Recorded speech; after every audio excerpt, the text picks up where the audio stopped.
Welcome to another episode of New Metal Releases for April 3rd. This is our weekly series where I dive into the latest metal albums hitting the shelves and streaming platforms over the weekend. Today, I have a very interesting mix of subgenres to talk about. I've got some dark and devastating melodic death metal from Denmark, a legendary voice in the Christian metal and hard rock scene, and a Finnish solo project that's completely shifted its focus from fantasy worlds to the cold reality of death. Last weekend was absolutely packed with huge releases, but things are a little lighter this time around. Because of that, I decided to carry over two albums from last week that I didn't get a chance to cover. I'll be ranking 8 releases, and I'll do it with my lowest score to my highest score. I give you a brief introduction to each band or artist. I give you my thoughts on their album, and I have a little of everything from grunge metalcore to medieval-inspired atmospheric black metal, so there's something for everyone. Let me get into it.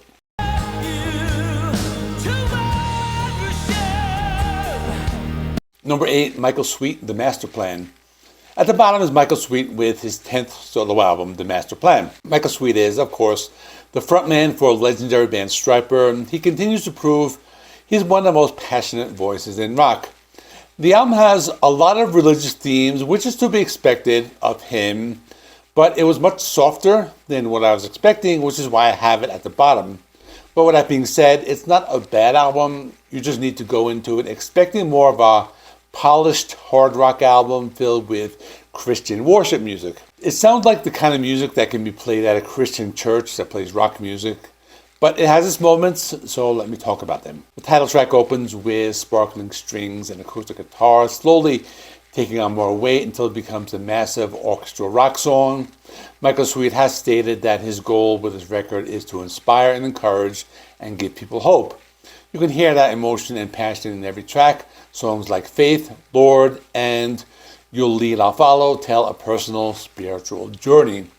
The standout track for me is Desert Stream, which features a big mainstream rock production.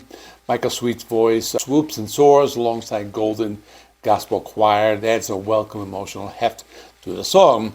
While Sweet's music has always stayed true to his roots, The Master Plan embraces a broader musical palette without sacrificing its unique quality. It's a very accessible rock album. For me, it's a 7 out of 10, but it could go up over time.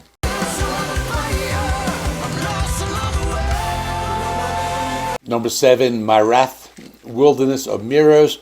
Coming in second to last is the Tunisia-based progressive metal band Myrath with their album Wilderness of Mirrors. This was one of the albums I carried over from last week, so it officially dropped March 27th. Myrath has a very impressive history. They were the first Tunisian group to be signed to an official label. While their previous work has received near-perfect scores from some reviewers, this one left me feeling a bit meh for a few reasons. One major issue stood out right away was the album art. It appears to be AI generated, so that's a bit disappointing from a band that's been around a long time, and especially a progressive metal band. Musically, the album is alright. It leans heavily into straightforward arena rock territory. If you like anthemic ballads, you'll enjoy tracks like Echo of the Fallen and Soul of My Soul, where Zahor's epic voice and Malek's soaring guitars really shine. However, the lyricism is a little surface level, often relying on stagnant rhyme schemes like pairing night with alright. I did appreciate the infrequent moments of pure technicality in songs like Still the Dawn Will Come and Through the Seasons. The inclusion of cultural instruments like the quarab, I'm not sure if I'm pronouncing that right, and traditional violins helps provide a unique flavor, but they weren't as prominent as I would have liked. The production is ultra polished, and it makes the power ballads easy to listen to, but overall, it lacks the mind-blowing quality I expect from top-tier prog. It's a 7.2 out of 10. It's satisfactory, but it also kind of sounds like a heavy metal version of The Lion King. That's what I also thought when I was listening to this.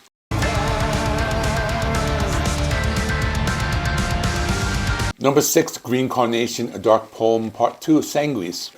A Norwegian band has been around since 1990, has a storied history involving members from famous acts like Emperor and In the Woods. The album is the second installment in a planned trilogy following up on Part 1, which came out last September, and I didn't listen to that one. So this is my first time listening to the band. It has this very doom-tinged prog metal sound, and kind of what I expected from reading the bio. And also, according to my research, there's a change in the lineup. The founding member Tchort is absent and leaving bassist Steinroger Sordal to handle the primary lyric writing. So according to some reviews, some people said it was more volatile and personal record.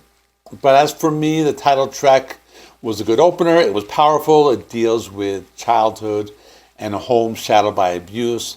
And it features the vocalist. His name is Kjetil Nordhaus. Again, I'm probably not pronouncing that correctly, but he has these baritone vocals. The album is short, it's 37 minutes, and there are two ballads, Loneliness Untold, Loneliness Unfold. That's a vulnerable track about a friend struggling with suicidal thoughts, and it's backed by a clean guitar melody. And the album is very emotional, it's deeply felt, but it just sounds like an installment more than a self-contained statement. Some of the social commentary and tracks like Fire and Ice are a little heavy-handed, but still it's noteworthy. And if you like bands like Catatonia or Opeth, definitely check it out. My score, 7.5 out of 10.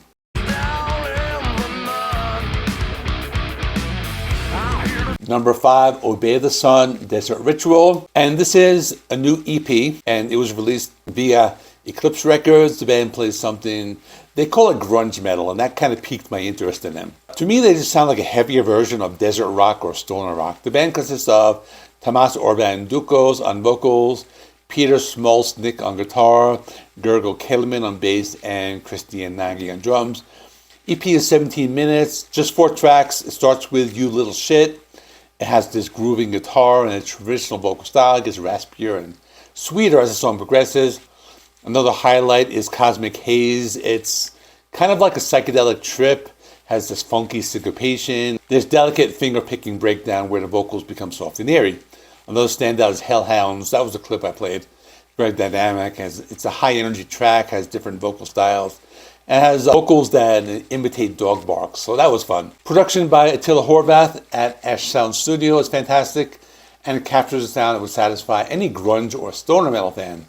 It's raw, it's filled with rage, and it has a pretty big sound, so it's pretty cool. Also kind of reminded me of the band Clutch a little bit. My score will be 7.7 out of 10.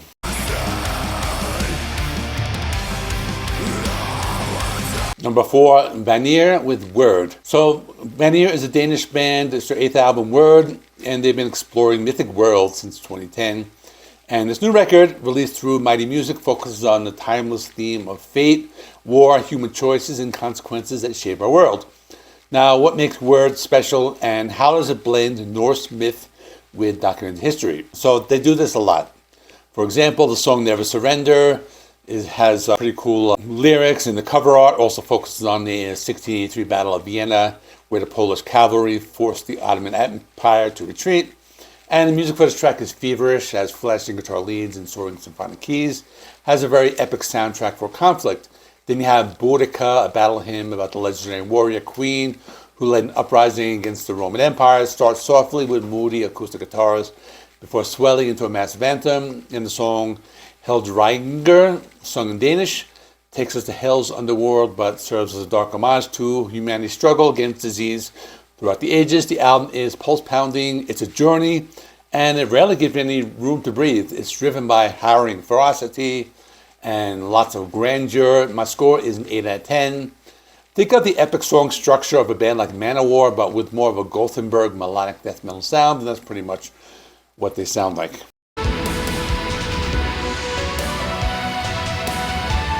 Number 3, Forlorn, Citadel, and Undone. So this band is a solo project. It goes by the name Solace. It's about themes of decay, memory, and fading purpose. If you want something that sounds dark, ancient, and isolated, this one delivers. The album is the work of one person, and it comes through, feels deeply personal and inward. Music is slow and restrained, a lot of space and silence built into it, something along the lines of a folk metal and black metal hybrid. The album is 5 tracks, 40 minutes long, and the whole thing sits in the uncertainty. It slowly traces feelings of broken promises. It's heavy in a quiet, haunting way. The music is about loss. It builds a world that feels cut off from the present, somewhere between memory and ruin. And if you like atmospheric black metal or dark ambient music, this is pretty good. So it's not very overbearing black metal. It's more like melodic, beautiful, that type of black metal. My score, 8.5 out of 10. It's kind of like easier listening black metal, so which is why I liked it. And that's going to apply to this next one as well.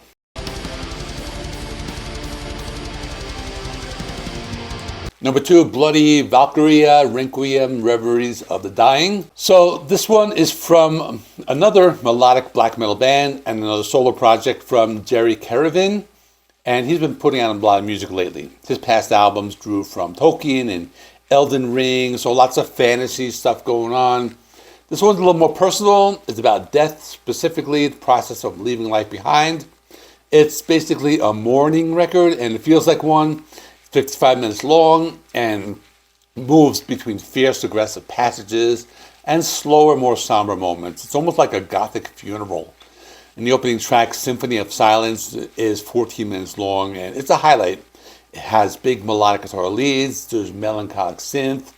Songs like Life's Worth and Always show real growth in writing, has classical influenced structure, feels very emotional, and the closing track, My Beloved North, wraps everything up like a quiet farewell. It's moving.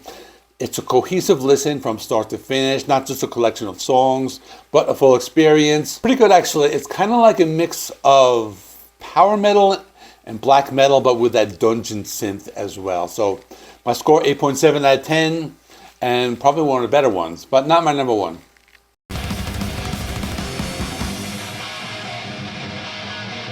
My number one is the German band Cruel Force and the fourth album, Haneda, and that is another carryover from March 27th. I missed it last week, so I wanted to cover it. Cruel Force gained fame with their black thrash style, and this new record, they've kind of moved more into speed and thrash metal.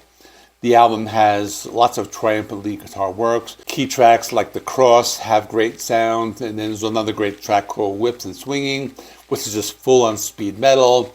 Riffs and pacing are top-notch, and I like the song Sword of Iron that has some synths and guitar solos. It kind of has more of a neoclassical side, which is kind of new for the band. And then there's Crystal Skull, which brings some Middle Eastern vibes in the intro and interludes. And the band also dips into traditional heavy metal as well with the song Black Talon, and the song has some great vocals. And the closing track, Haneda, it's a 9-minute epic. It uses gang vocals. And this whole album basically takes you on a journey. It's fast riffing, has these early Slayer kind of thrash riffs, and has the speed of a classic band like Razor. Lots of energy, and the band can excel in any direction they choose. My score, 9 out of 10.